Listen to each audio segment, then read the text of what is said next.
పొద్దుగాల గాడి ఎత్తేసి ఎళ్తున్నారు గల్లీకెళ్ళి ఏం చేయాలి ఇక వచ్చిన ఏమో పనుందని మా దగ్గర ఫోన్ అంటేసి ఇంత పొద్దుగాల ఏముంది అని నేను చూసినా ఇగ అట్లెట్లా సేవంతి కొంచెం నాకు చేతులు అది ఆడలేదు గదరా అన్నారు. బట్ ఇక గదరా బిదరా ఎట్టామని అట్లెట్లా ఆడితే తయారు చేసినారు. సగం ఆడయింది ఇక ఏం చేయాలి ఇక అట్లెట్లా 2 ఆటలున్నాయి ఇంకా పడ్డాయి అన్నారు. నేను ఒక ఆట చేసి పోతున్నా నేను బయట పని ఉందన్న అట్లా ఇట్లా ఏం చేయాలి ఇక ఓన్లీ ఇంత ఆట చేసి ఎళ్తా నేను పట్టుకున్నా ఎళ్ళాడు మనకి ఏం చేయాలి నెత్తి ఔట్ అవుతుంది మనకి. తాతయ్య కోపంలో ఉన్నాడు. తాతకి ఇక పట్టుకొని గుండా చేసేసిండు తాత. ఇక నీ అమ్మ ఇగ కోపంతో గుండా కింద పడ్డది ఏం చేయాలి ఇక తాత ఇంకొకటి మళ్ళా ఇంకో 2 గుండాలు ఎడుతుంది దీనికి.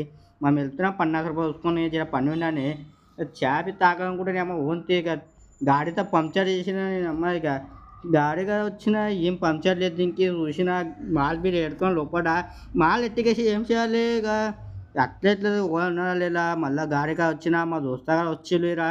దోస్తగాళ్ళు అన్నారు, "ఏ బాప్‌రే! రాత్రికి సల్లి పెడుతున్నన్నారు వాళ్ళు. కప్పుతులు సరి గజ్జెలు లంజరు అన్నారు వాడు. ఏ గజ్జెలు కనిపించింది. గజ్జెలు ఏం చేస్తుండు? అట్లెట్లా ఓన్లీ గజ్జెలు గంగే పని ఉందా లేదు ఏం లేదు. మాకు పని ఉంది ఇక ఎళ్తున్నాం. వీడియో మంచిగుంటే లైక్, షేర్,